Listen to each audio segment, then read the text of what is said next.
Hello and welcome to Season 2, Episode 7 of your weekly dose of creativity. This week I'm joined by Celie Nigoumi, a visual storyteller specialising in both film and photography who works with brands and individuals. But she also has a chronic illness and ADHD, and this week we're not just talking about how they impact her creativity, but also how she navigates business ownership with both. Thank you so much for coming onto the podcast. I start each episode with a question from my previous guest. So our last episode was Rachel. You might know she's accountant she on Instagram.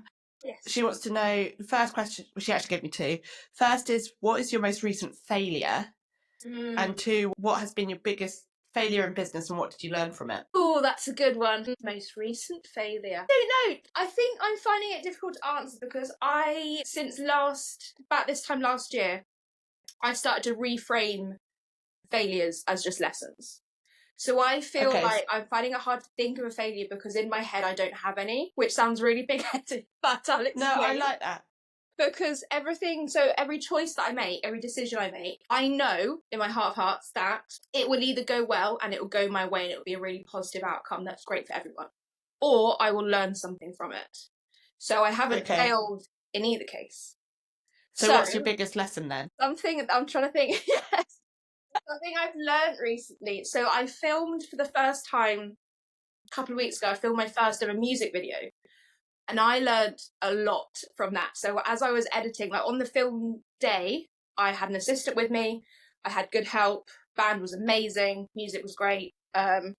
We got some really, really great shots. And I was super confident. I was like, everything is amazing.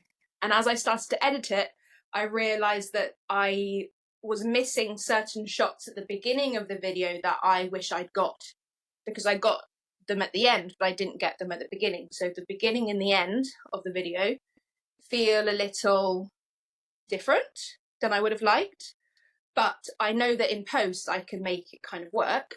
But I guess that was a big lesson, but I was expecting lessons because it's the first time I've ever done it. So again, didn't see it as a failure. I was like, well, I knew that this was going to happen. So I guess that was like a business and a creative lesson. I like that. And then what has been your favourite shoot to date and why was it your favourite? My favourite shoot?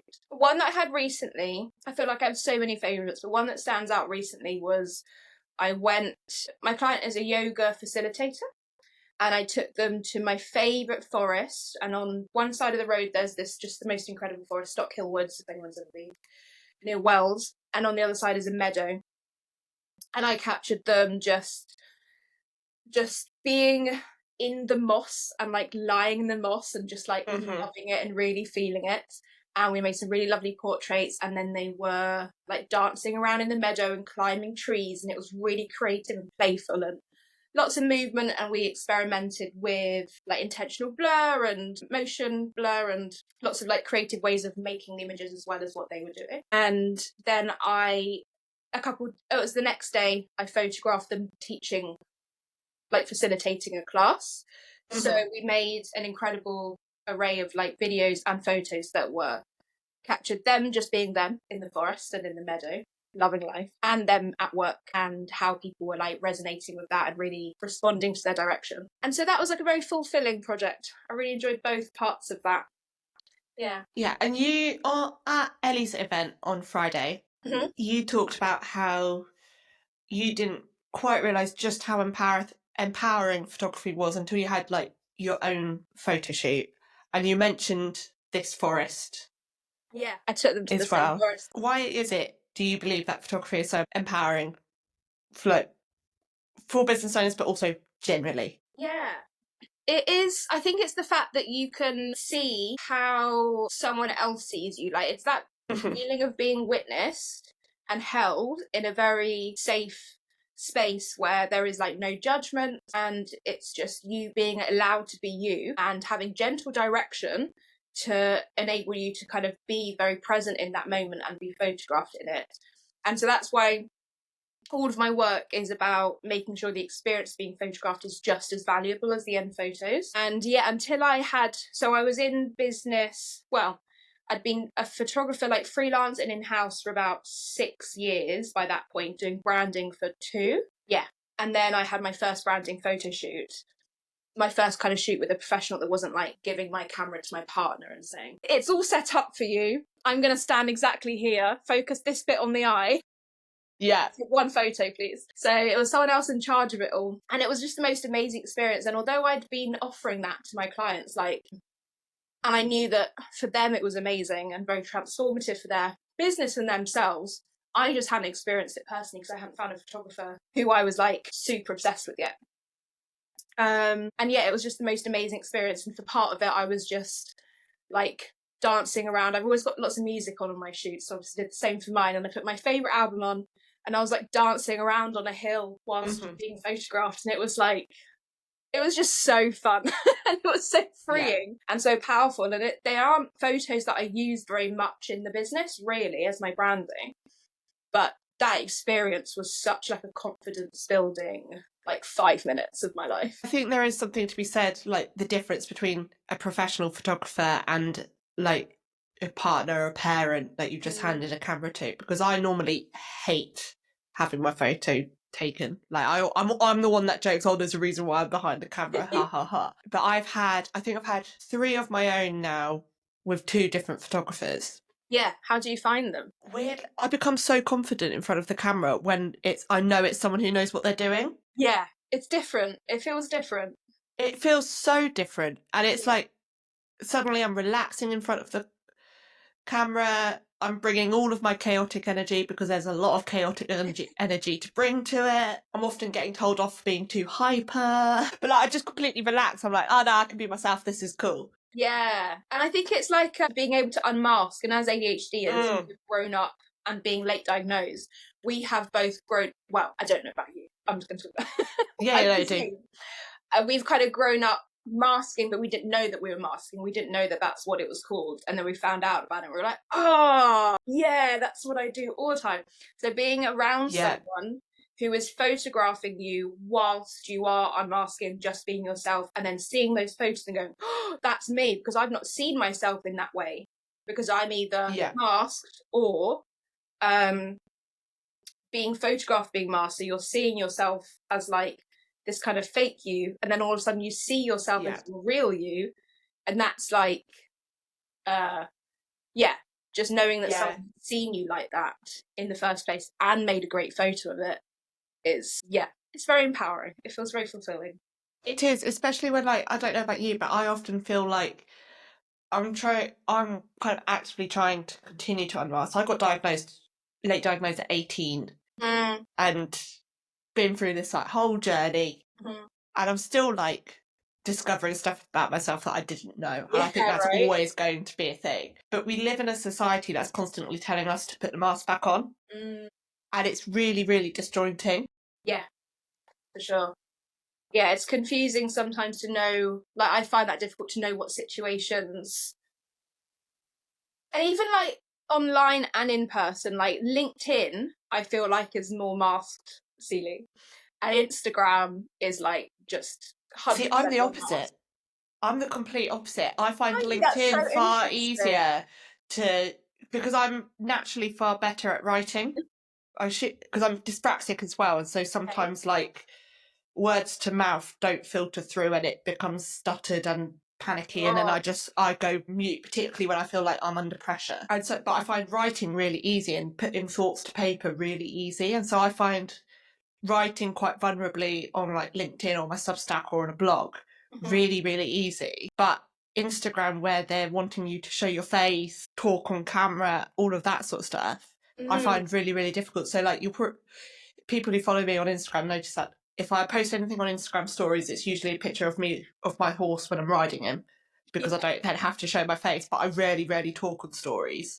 Interesting. Yeah, I'm very chatty on stories. Sometimes I'm like, I should give people a break from my face. I've also got a rule where I will never re-record a story. Like, whatever happens as I start it will be posted. I'm like that. I'm like, because otherwise it won't get posted. I'm not going to waste time in doing it again. I've got too much to do. Yeah. But then on LinkedIn, I think I'm still finding my people on there. And because I've had like in-house corporate photography jobs, which I didn't love, I feel like it's that kind of space Whereas Instagram, I very much curated this wonderful community, found my place and found my people on it. And so I'm working on that with LinkedIn. And usually I just schedule posts for Instagram and I just do the same for LinkedIn. But it's very different engagement, very different people it's reaching. So I probably need to... Because there is a whole bank of, whole collection's the wrong word, whole group of creatives on LinkedIn that like initially you don't... I think I found them. I'll send a few your way, like send a few suggestions of people to like follow and stuff like that, because like and I'm like, no, this can actually be quite a creative place, and it seems like a good place for like B2B business specifically. So I just need to utilize it better, but also I'm not really interacting much on it myself, so I've got to do that, and that's where you get the most reward from it. Yes, I imagine. I just need to practice it. I mean, at the moment, my social media is shocking. Like I've gone back into my hole and just like, I just don't want to share anything. I don't want to post anything. We're in hibernation zone still. We've touched on it, but how did your experience of being late diagnosed ADHD, how has that like impacted you? How do you think it kind of impacted you growing up, not having it? Because I know, like for me, I was always the weird kid. I was the kid that maybe had one or two friends, but sometimes like, if a better option came on, suddenly I'd be alone again. And it's just like, what was your experience of that? So I was diagnosed a couple of years ago when I was about 27, 28. I don't know, I can't remember. I'd been thinking that I might have had it for a few years before that, and then obviously it took me another few years to actually start the whole process. But when I was at school and stuff, I was constantly being told to stop talking and to stop distracting everyone and to actually engage in the class more, not just on my table. I got moved table like every lesson because I was talking, and they'd say, go and sit over here instead, and then I would just chat to that person. So I think that also made me, or if I got sent out of the class for talking, I would just start chatting with someone else who was like walking in the corridor, like if it was like a teacher, or like I just didn't have a filter as well. So I know that feeling. Which is why I'm excited about these podcasts, because I was like, I'm just made for this, I felt. And so it meant, though, because I was sat next to basically everyone in my year at some point, I knew everyone a little bit. So I had lots of, I wouldn't even say I was friends with everyone, but like I knew everyone in my year a bit and I could have a chat with everyone. I had quite a small friendship group of people I was close to and kind of really trusted, but I'm still really good friends with them now. But yeah, I was never like part of a very big group. Well, no, we had like at one point in my GCSEs, end of GCSEs A-level time, I had a pretty big group. Like I went to Newquay with a group of like 16 people for our like end of A-level celebration thing. But I feel like it was like a small group of those who were like my really good friends. Same. I was in similar position. Yeah, and I feel like I've kept that as I've grown up, like my friendship group who I'm really good friends with. And now it's funny because everyone's quite scattered. I feel like I don't have like a very solid group now. Like all of my friends who I'm close with are kind of individual friends rather than they're not all friends with each other.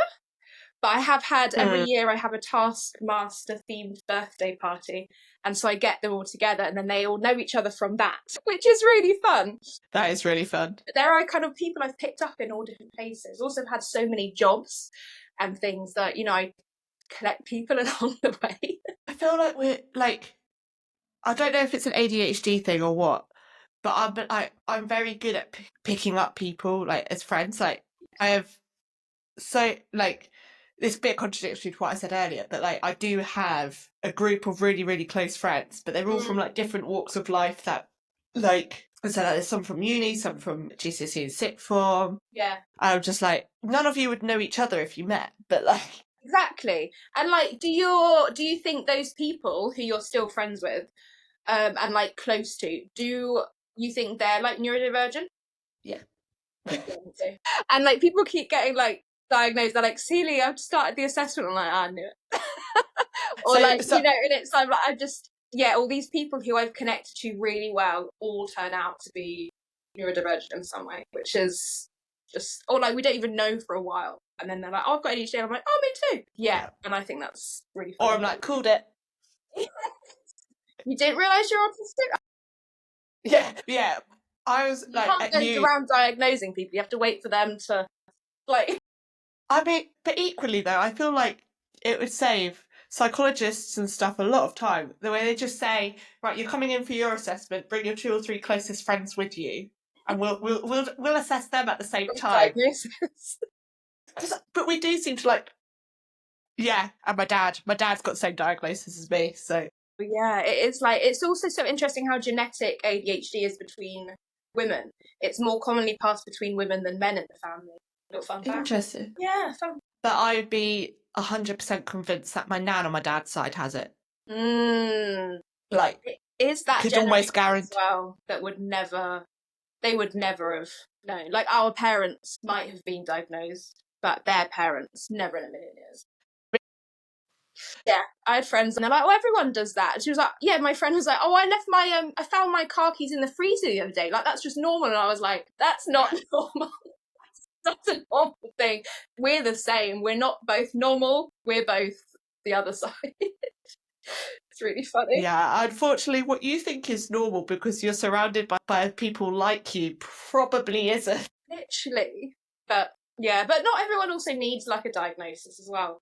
Because I've got suspicions that I've got, well, I know that I've got autistic traits, and I don't know if that's just because there's such a similar crossover there's a lot of crossover, so I don't know if I'm actually autistic if I can just see those traits in myself. But equally, I'm not concerned about pursuing it or trying to have another diagnosis of it. I'm just living, like, I'm just recognising them and working out how I could use them to my advantage and kind of work around them, I guess. I'm quite similar because I had this conversation with Frenda the other month. I was like, no, I'm 99% sure I'm probably an autistic ADHDer. Yeah. But equally, the amount of paperwork and stuff to go through the assessment. Yeah, I can't do it's it. Just no. It's enough. It goes completely against my ADHD brain. And I'm just like, it is such a because I've got funding support through Access to Work, and because I've got 2 disabilities, I've got chronic fatigue and ADHD, which don't make sense together. Well, no, I thought they didn't make sense together for a very long time. And then I started researching it. And it was actually one of the reasons why I didn't pursue an ADHD diagnosis for so many years, because I was like, well, I have chronic fatigue. I'm exhausted all the time. There's no way I can have ADHD. And then as I started to research it, I was like, oh no, I probably have chronic fatigue because of the ADHD. My ADHD. And I've gone down that rabbit hole, and goodness me, there are a lot of us. But anyway, I've got, went through Access to Work for some help. And that whole process is so incredibly disabled person friendly. It's so inaccessible. I don't want to put too much shade on it because I'm so incredibly grateful for the support that I've got through it. Amazing. But they still owe me hundreds of pounds from like last April, and it's impossible to get it back because their systems are ridiculous. And the whole process of applying in the first place is so hard. But I'm at the same time very really grateful that it's happening. This is what's putting me off applying for it though. I'm like, it's on my list. It's constantly on the to-do list, like looking to access for work, do it and stuff. And I was like, yeah, the first bit is the easiest. The first bit of just applying online, having a callback, that bit takes over a year, but that bit is simple. It's the bit that comes after when they say, actually, yes, you can have these things. That's when it gets really tricky. Yeah. It's worth doing. And if you need help with it, I can totally offer some support. But it's also for our brains where starting something we know is hard is almost especially impossible. If you know it's going to last a long time as well. You're just like, why would I bother starting an 18-month process? That doesn't make any sense. I was like, I don't know where I'll be in 18 months' time. No, I might be dead, frankly.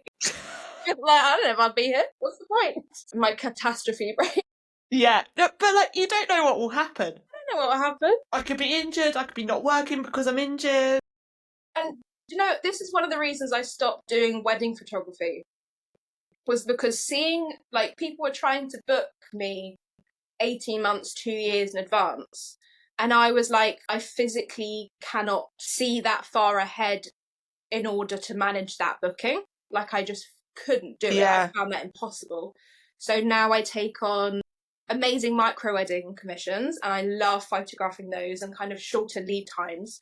But I find like booking a shoot more than 8 months in advance, 10 months, really difficult for my brain.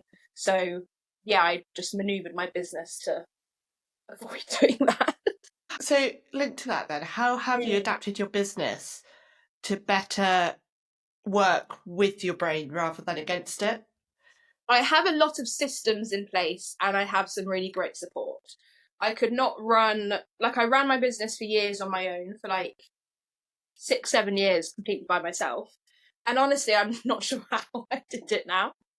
Now I have support, but I use things like Toggle, which is a really great app to track your time and see how long you spend doing things. And I also have like timers, like this little tool, this little timer, like, and cool. I have that on my desk, so I will give myself like half an hour focused work, and seeing this counting down on my desk really helps me to be like, I've got 20 minutes left, I've got 10 minutes left. It keeps me on track and focused.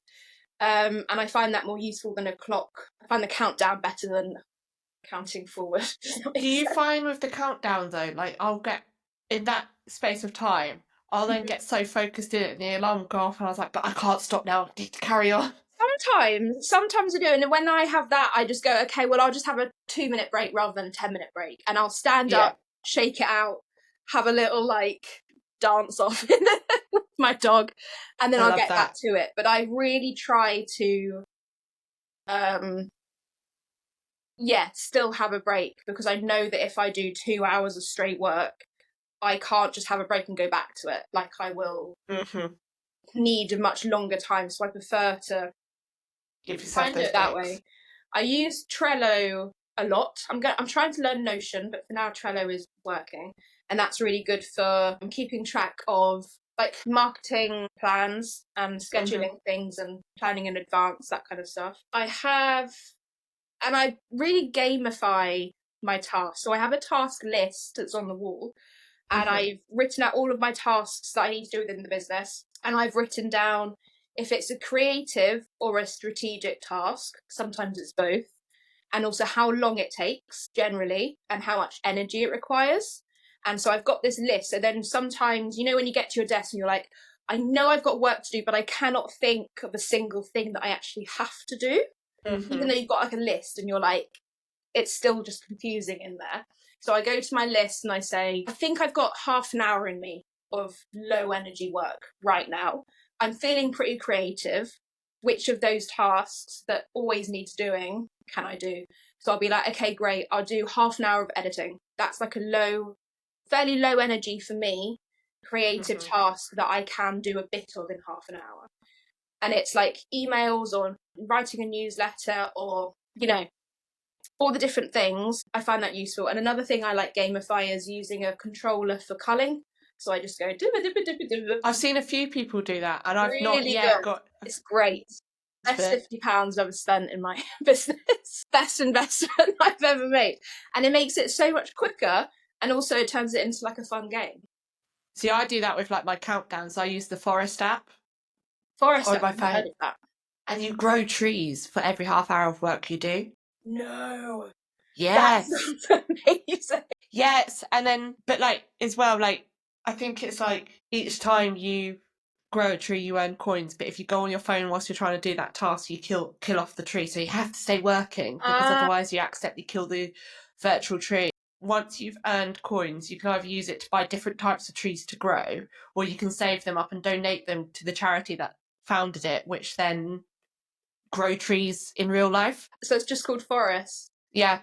I'll send you a link. Immediately. I've got, I use the Opal app for staying off social media, so it blocks your social media and you have to like unblock it to use it for a few minutes. Okay. I've realised in the past year that I was massively addicted to Instagram and to TikTok, so I deleted TikTok, which was horrible to do, but very necessary. And so I've limited my Instagram, so I'm just using it much more intentionally rather than doom scrolling. I need to do that. Because I'm really bad. I'll go on, because I've got marketing side of my business as well. So I'll go on Instagram, LinkedIn or whatever for my clients and like be really, really productive and do everything I need for them. And I'll just go onto my own. So I'll go, I'm literally, it's in the same time frame. I've just done my client stuff. I've now gone onto my own, and rather than do something productive, I'm just starting to doom scroll. I was like, why? Why are you like this? Yeah, doing things for other people is easier than for ourselves often. So much easier. I wonder what the psychology behind that is. That'd be very interesting. Maybe I need to get a psychologist on the podcast. Yes, I reckon it's like a value thing, oh, they're worthy of my time and my energy, but I'm not. It's not actually important for me to do it as it is for them to do it, which is wrong. It's completely wrong. But I feel like that is a trend within people who are neurodiverse, because generally a lot of us, it sounds like a big sweeping generalisation, but from friends of mine who are confirmed neurodiverse as well, a lot of us have very low self-esteem. Then go into like the people-pleasing tendencies and stuff because we want to help the other people but don't necessarily see ourselves as worthy or important enough for it. I've got a horrible fact about that, actually, if you want to hear it. Go on. I went to a talk about neurodiverse women artists, and I heard this fact that kids growing up as neurodivergent hear the word no, or they hear negative comments 20,000 more times than neurotypical children by the time they're like 14 or something like that. It embeds in our brains, and like the amount of times I was told, stop talking, would have been 20,000 times. My imagination ran wild as a kid. You were a big and I would often want to, like at lunchtime, I'd be forced outside when all I wanted to do was sit inside and read my book. Reading has always been a big hyper focus of mine. And I'd go outside, I'd want to play with kids in the playground, but I'd want to do like role play or like really imaginative games, and I'd always just get looks like, what is she on?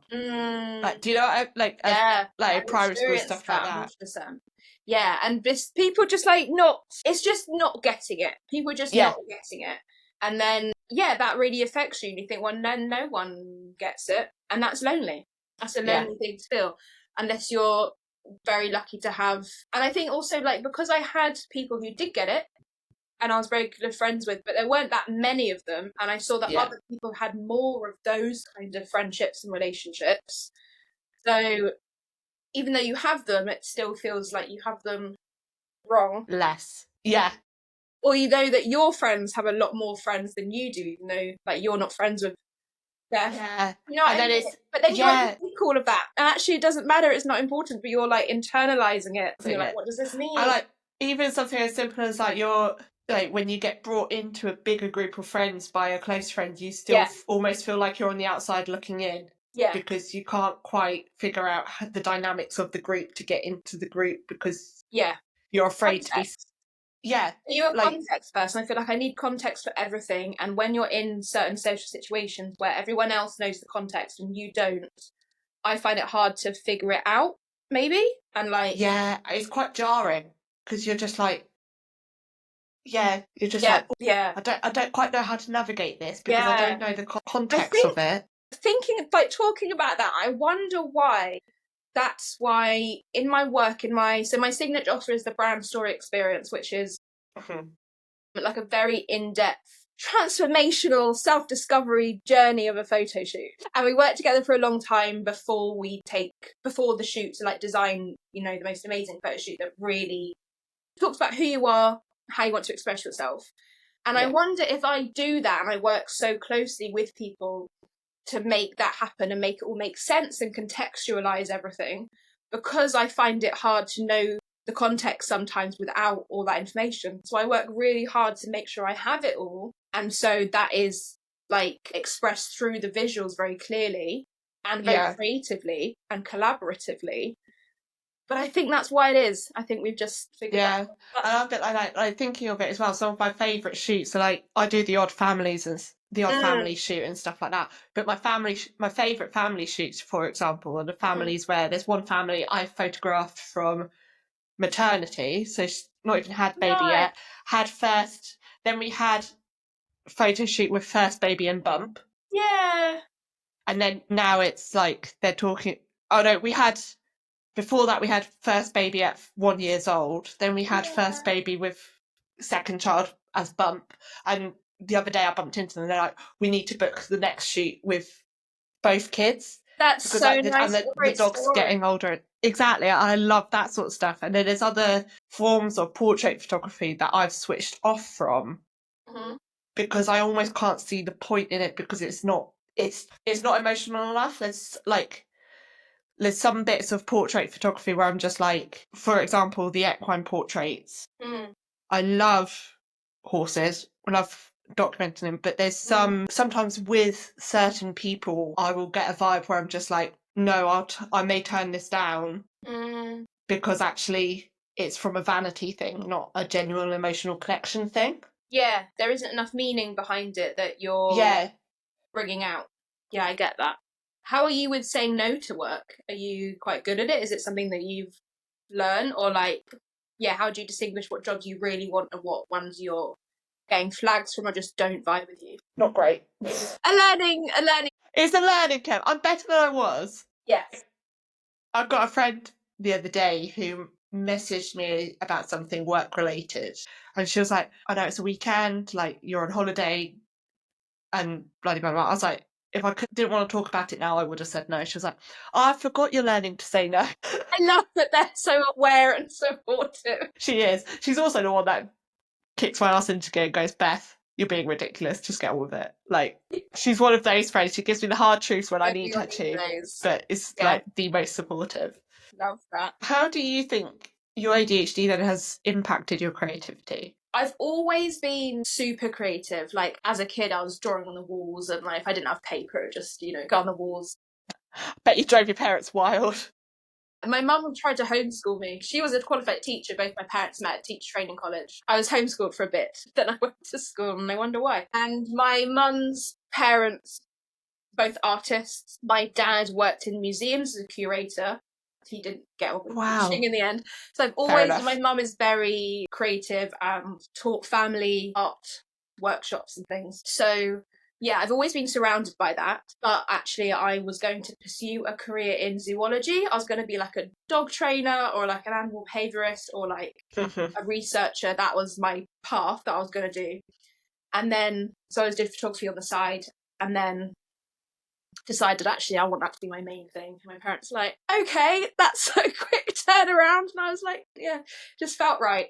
So I went down that route, documentary photography instead at uni and stuff. And yeah, I've always been super creative and had loads of ideas and can connect all the dots really easily. And I really loved contextual studies and art history at school. I loved learning about what's happened before, how we can learn from it, how we can use those practices in like a modern way.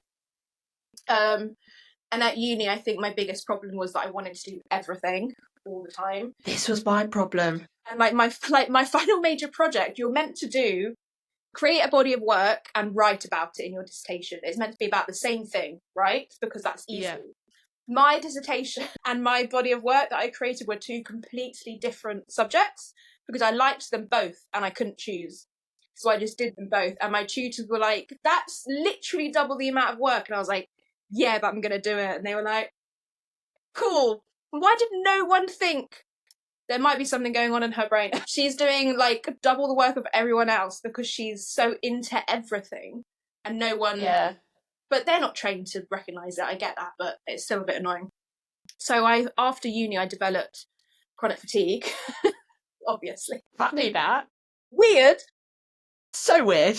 And then I was really ill for a bit. Much better now, but still have to watch it and everything. And so after I got diagnosed with ADHD, I started ADHD medication and I lost my creative spark a little bit, which was really interesting. And I'm not something that is really interesting. But I just didn't have as many ideas. I wasn't feeling compelled to make art that wasn't my work because I've always been like, I've got canvases, lino printing, watercolours, modelling. You're a collector of hobbies as well then? Everything is... Yeah. Everything. Crochet, sewing machine, all the stuff I have, and I do it all. I love it. Gardening is like a new creative thing that I'm really into. Choosing all the flowers and veg. Great. So yeah, and then when I had the LVADs, I did that way less. I did it way less. I wasn't as compelled to make as I used to be. And I was still very good at my job. I put all of my creative energy into my work. So my work was still really good, but I wasn't feeling like sparky in the other ways. And although the LVADs helped me in so many ways, I'm very grateful I had it for a period of time, I decided to come off it because quite a lot of the physical things were uncomfortable for me, heart palpitations, and I didn't sleep. I'm a terrible sleeper anyway, but I basically didn't sleep the entire time I was on it at all. And when I came off it, I started doing all my creative hobbies again, like weirdly quickly, which was so interesting, something I didn't expect. And that brings me so much joy. They bring me so much joy doing all the other stuff. So yeah. I don't know. That's interesting what you said about the medication. So my official diagnosis was done at university before going to university. It's dyspraxia with ADHD tendencies, but the person diagnosing me wasn't qualified to diagnose ADHD, but she's right. Like, I've worked with enough people to see that actually you've probably got ADHD with dyspraxic tendencies, or a combination of the both. And I was like, I've had a few conversations with my friend, and she's a qualified teacher, and we were talking about it. I was like, do I go through the official diagnosis and start going on the medications, stuff like that? I think I've decided not to now. But one of the big things, she was like, Beth, don't, like, you'll lose that spark. She was like, I've seen enough kids with ADHD get put on the medication, they've just lost who they are kind of like intrinsically. And she was like, I don't want that for you. It is a strange time. Like, I was on it for 18 months and I definitely was a different person on it.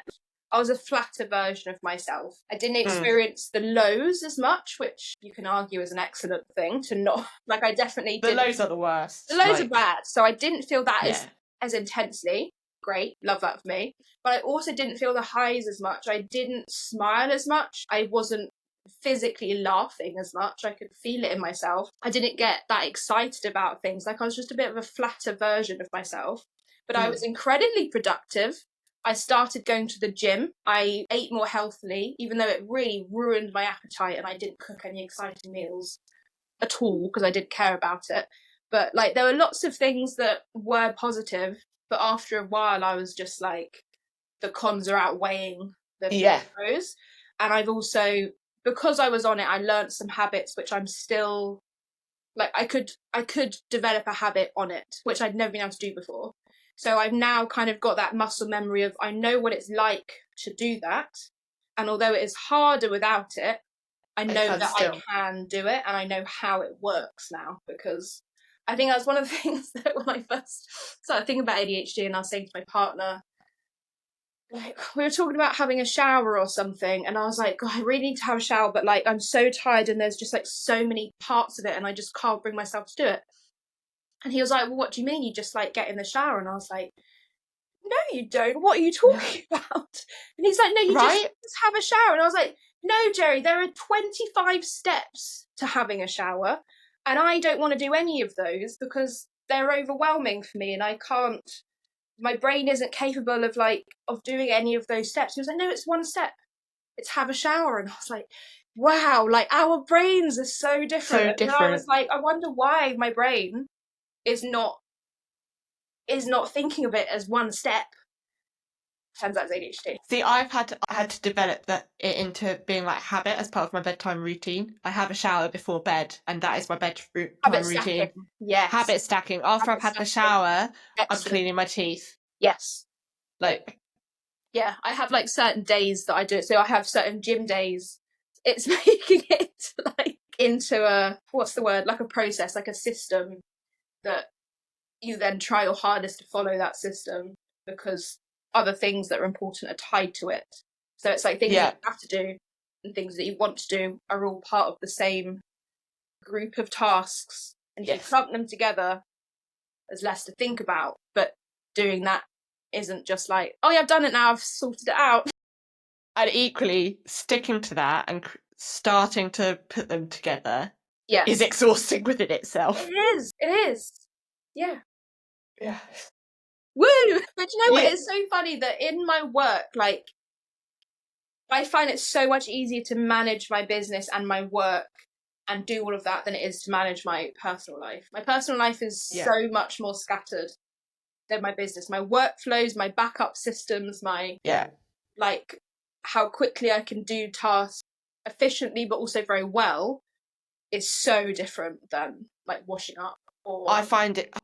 Don't get me started on washing up. How differently business Celie and Yeah, I find it's one or the other as well. Like, I'll go through phases where personal life, like personally, I'm thriving and stuff, and I'm like, but I then feel really guilty because business has been like the business isn't so much. And then there's other times where I'm like, the business is absolutely thriving, and I'm just like, I'm a potato because I'm just like, there's just nothing here.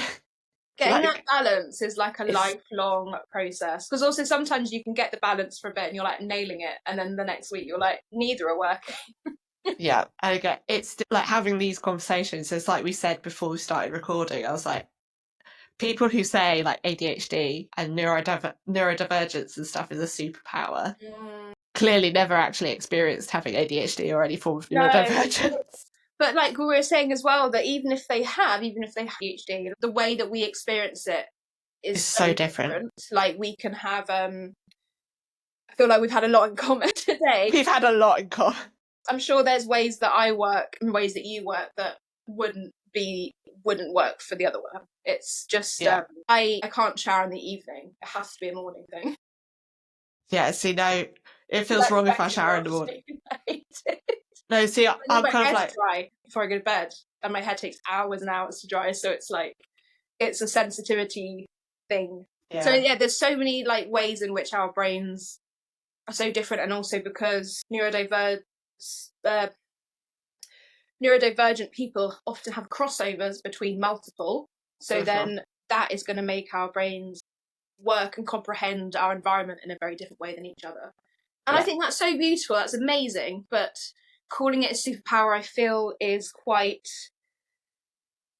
What's the word I used earlier? I think it's a P. We're both like... What's the word? P. The one that you... Patronising. Yeah, that's the one. I find it patronising. Because I know that there are certain things that I can do really well because of ADHD. Like when I'm on a shoot, I am really good at spotting all of the details in a frame before I take the photo. Like if there's like a leaf that I don't want to be there, I'll just kick it off the ground and stuff, or like a tiny bit of hair, or like I can see all of those details in a split second really, really well. And I think that is because my brain is in overdrive, which is great for me, less editing time. But like that is also exhausting. And when I get back from a shoot, I have to have a big rest, and there's a certain amount of shoots I can do a week. I can't just go out and do 5 shoots a week like other photographers can and earn loads of money doing that. Like I have to balance my schedule quite carefully so I don't burn out, and that's because my brain is working crazy hard. So although some of those things might feel super, it's got there's a flip side to it. Yes, exactly. And I feel like the Turk calling it the superpower neglects the fact that these things are classed as disabilities. Yeah. As well. Yeah. It's like you say, I'll get back from a shoot, I'll dump my camera and I'll do one of two things. I'll either I'll back photos up and start editing straight away, or I go and hold myself up in my room and just like decompress. But both are kind of forms of decompressing depending on how the brain is feeling. But basically it amounts to, I don't want to be sociable anymore, and I just leave me alone. No, like at the end of the day on Friday, so I was there from 9 a.m.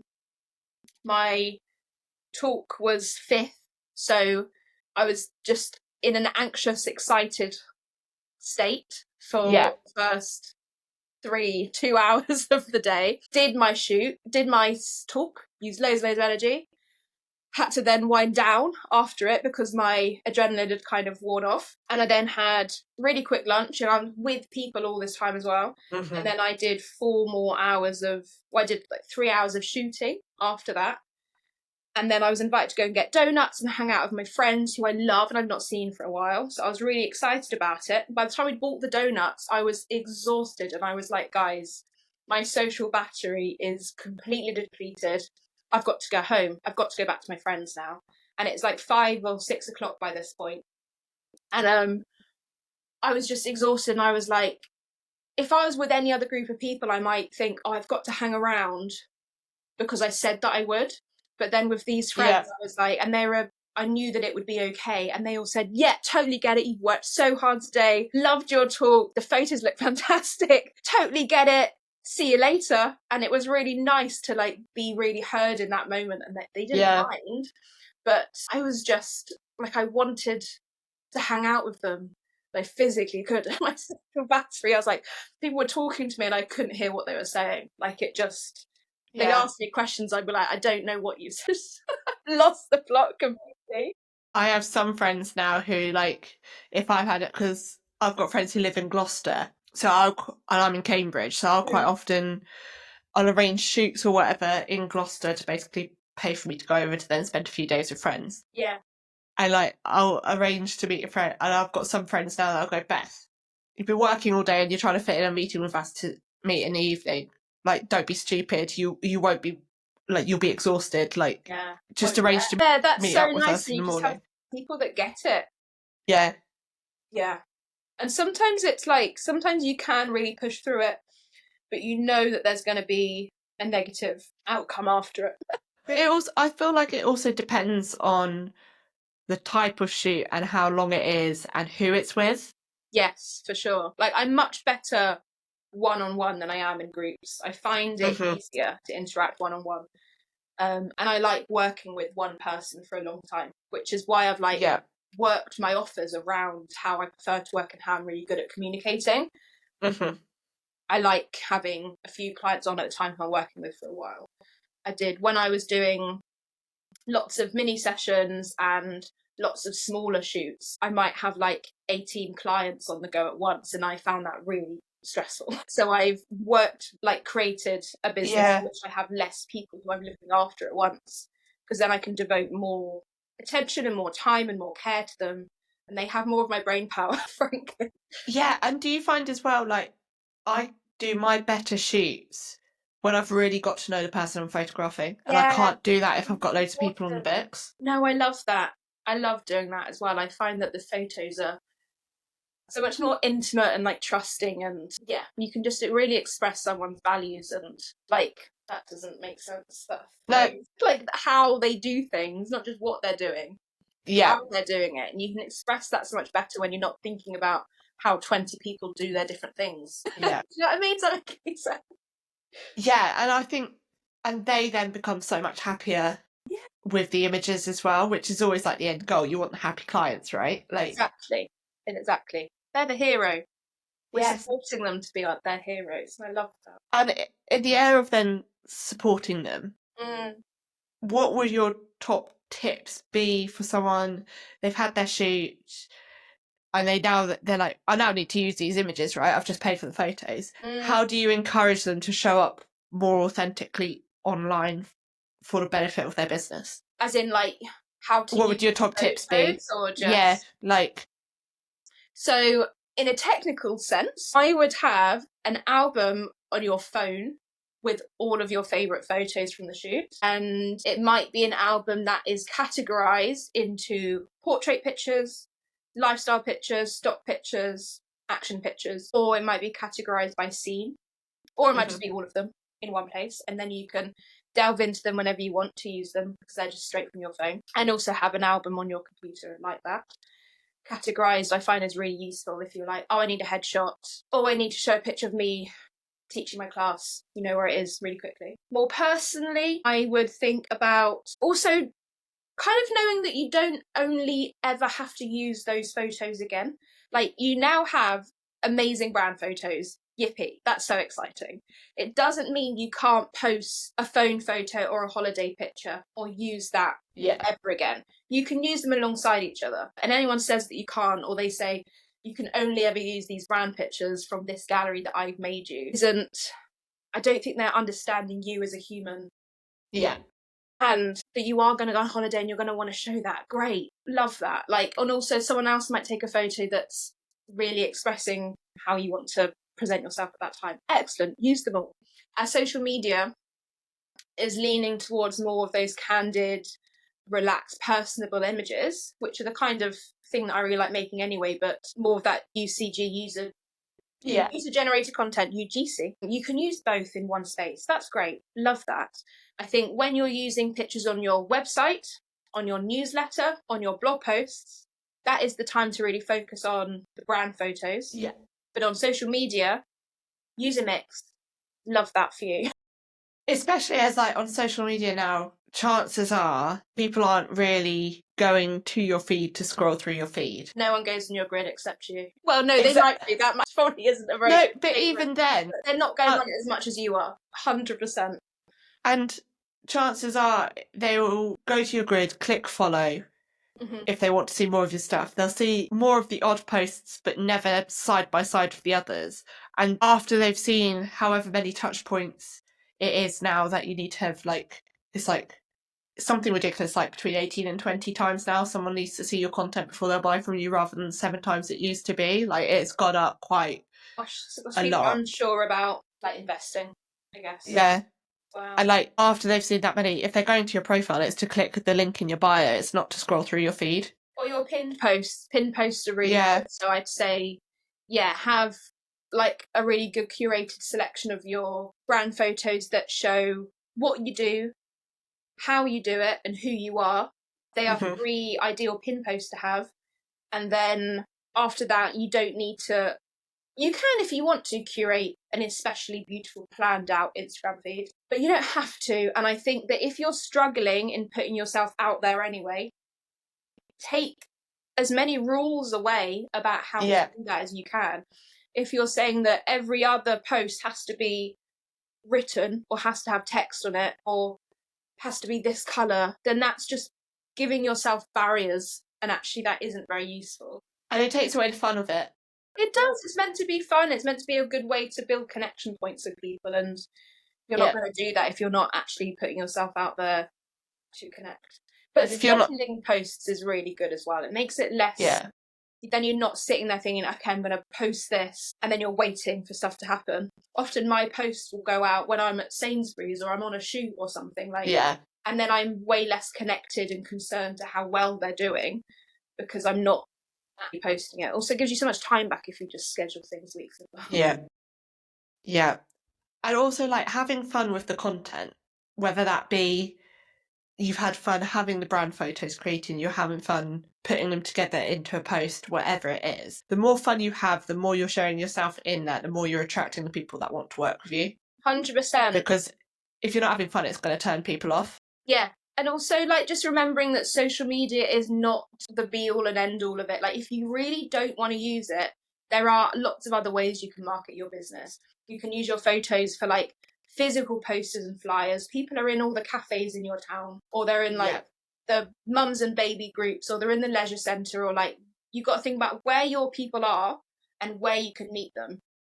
So, like, if your dream clients going to yoga classes, put a poster up in the yoga hall or whatever in your town. And also your newsletter and your website, excellent places to do your photos and to write blogs which are going to attract the right kind of people, and using your photos to express yourself that way. Like, Instagram and talking on stories and stuff is not the only way that you're going to find people to connect with. And sometimes I think we get stuck thinking that it is, but it's not.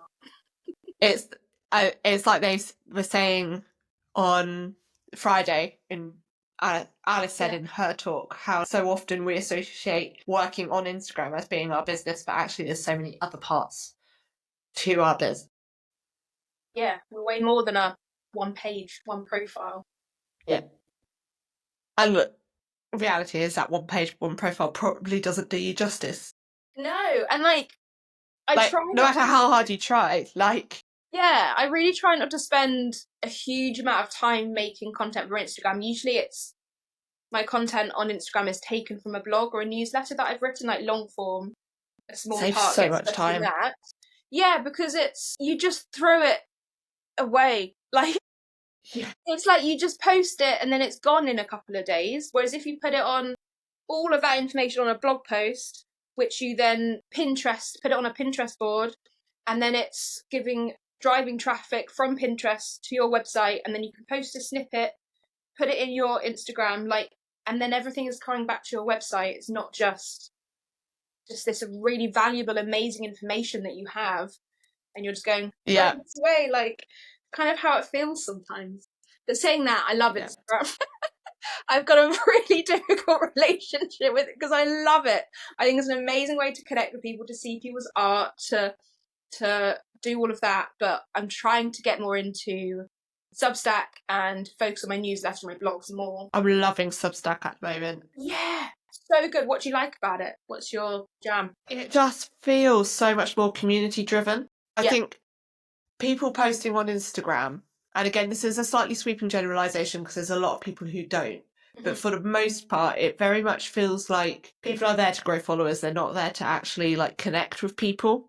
Whereas Substack, it encourages the vulnerability, it encourages the connection between people to then drive those conversations. Yeah, I agree. Yeah. What do you write about on there? All sorts. It's like a messy insight into my brain.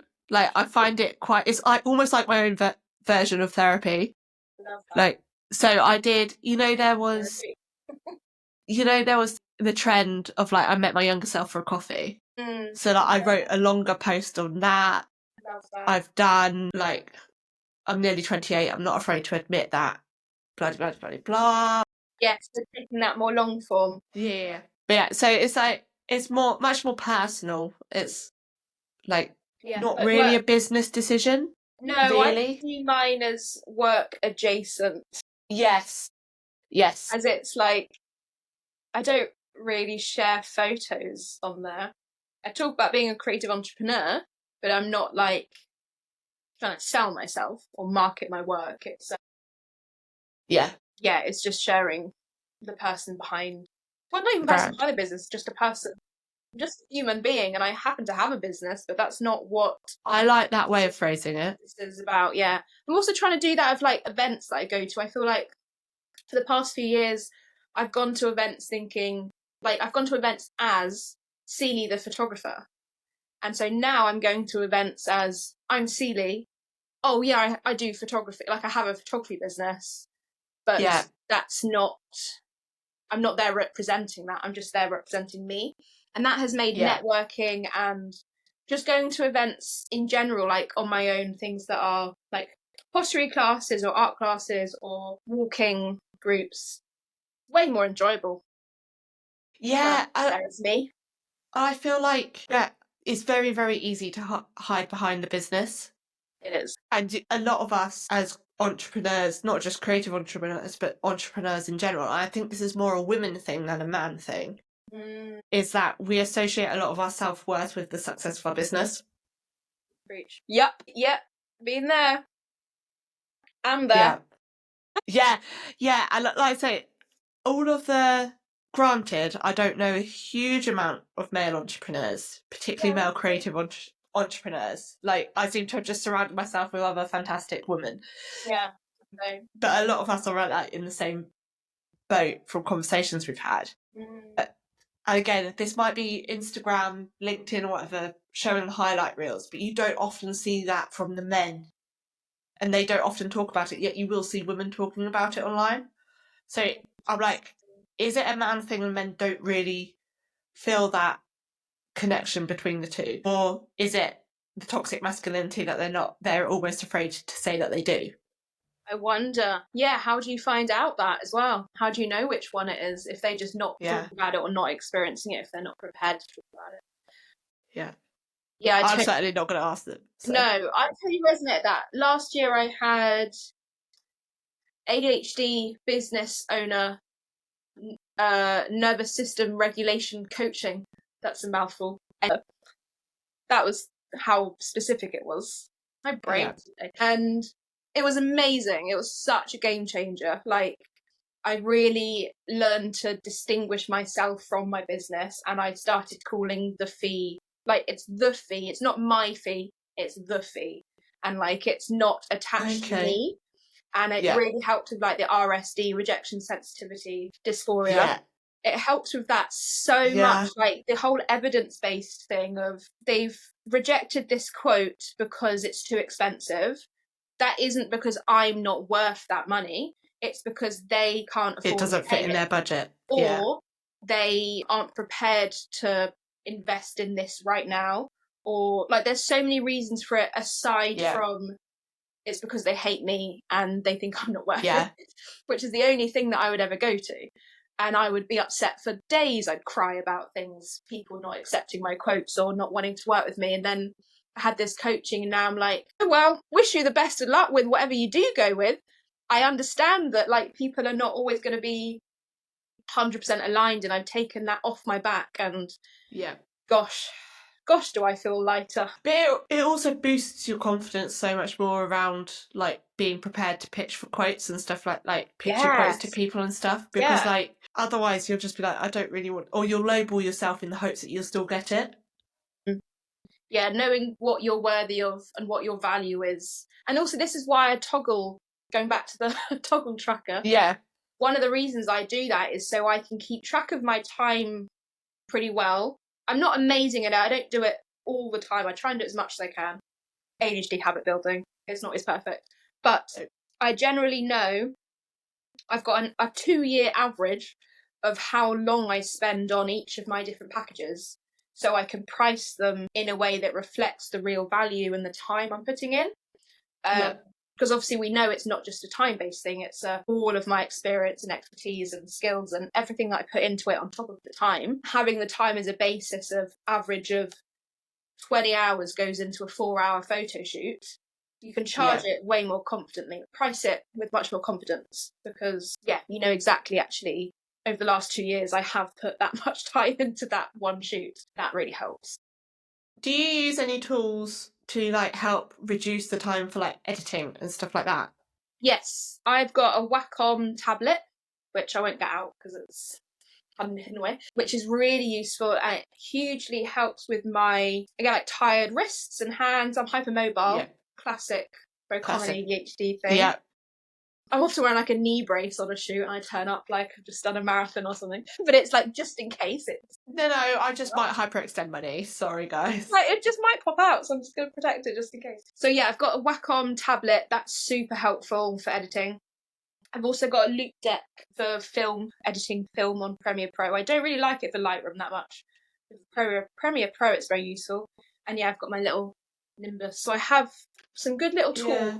And then last year I invested in a new computer so I've got 2 screens at my desk now because I can't bear to get rid of this one because the camera's better, weirdly. Anyway, so yeah, I invested in a new computer, so now I edit everything on that one. Mm-hmm. I didn't realise how insanely slow this desktop was. Like my toggle time now for editing is like half. I spend half the time editing before, quite literally, because my Lightroom was just so slow, but I didn't realise how slow it was because I was so used to it. It's like a 2017 iMac, and I got it secondhand, or 2016 I got it secondhand, so now I've got a Mac Studio block thing and an Apple display. I splashed out and got a display that I really didn't need, but I wanted it. And it can go on business expenses, right? So I know, and I was like, it's just so nice looking and I just want it, so I just got it. And that has just sped up my workflow dramatically, and I really like having 2 screens now as well, so I can have a working, editing, processing screen and a admin screen. And not that I shouldn't be doing them at the same time, but sometimes if I'm waiting for an email or something, like... Yeah. Also, I've got like a maths screen. Do you watch telly when you're editing? No, I listen to podcasts or audiobooks. That's probably better for you. I like watching like maths or something when I edit, so I've got like a computer for that. And or if I do watch TV, I'll be putting on something like Friends or Gilmore Girls, which are very much like my comfort shows. Love Gilmore Girls. Love it. Yes. So I find that very useful, but it's absolutely not a necessity. But I don't like editing on my laptop. Screen's too small for my eyes. I think I need another writer. See, I only got my laptop, but I found similar. I was like, I upgraded. So I had a 2015 MacBook Pro. and They're bought a not new built to one. last very long, are they? It's very annoying. I only had to buy a new one to upgrade it last year. Wow. You looked after it super well. I did, and it will still, like, if I need it as a backup computer, it will still work. Fantastic. But as it was getting to the point where it didn't have enough RAM to be able to run, or the processor wasn't going to be able to run Photoshop, and I was like, kind of need it, like, for the new. I don't have any memory left to be able to upgrade the new to the latest version of Photoshop, so I kind of need to upgrade. Yeah, you can't update Bridge. Oh my gosh! Oh dear. The novelty of being able to run 2 or 3 programs at once. Honestly, wild. It's when we first buy our kit, we're thinking, oh, this is going to work well for now. And I think as you get better cameras, which have higher file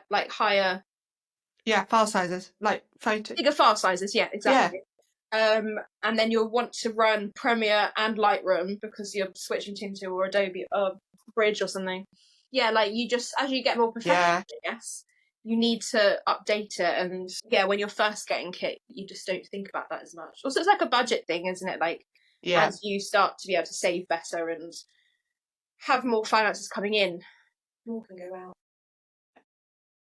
I feel like that's quite a nice place to round off. So before I ask you where we can find you online, what is your question for my next guest? I'm going to ask, what is something that most people will be surprised to hear about you? That's a good one. Yeah. Cool. It's lovely speaking to you. Thanks for having me on. That's all right. And where can we find you online? I am at Celie.Nigoumi on Instagram. I'm sure my name is spelled out somewhere. It will be. All of this will go in the show notes. And it's celienigoumi.com is my website. My Substack publication is called The Sun Will Wait For You, which was told to me by a friend when I was really struggling with my mental and my physical health. And it was really sunny outside and I was like, I'm too tired to go outside. And she said, but the sun will wait for me. And it stayed in my heart ever since. That's a really lovely phrase. It's good, isn't it? It's I think really I'm going to good. get a tattoo of it one day. Yes. And yeah, that's kind of where I hang out. I'm on LinkedIn. So if you're a creative and you want to invite me into your circle of creatives on LinkedIn, please find me on there. Watch it after this. You'll get an invitation request from me. I'll be like, so I'd love to find my people on there a bit more. I'm still struggling. So yeah, reach out. Perfect. Well, thank you so much. Thank you. It's been lovely to chat.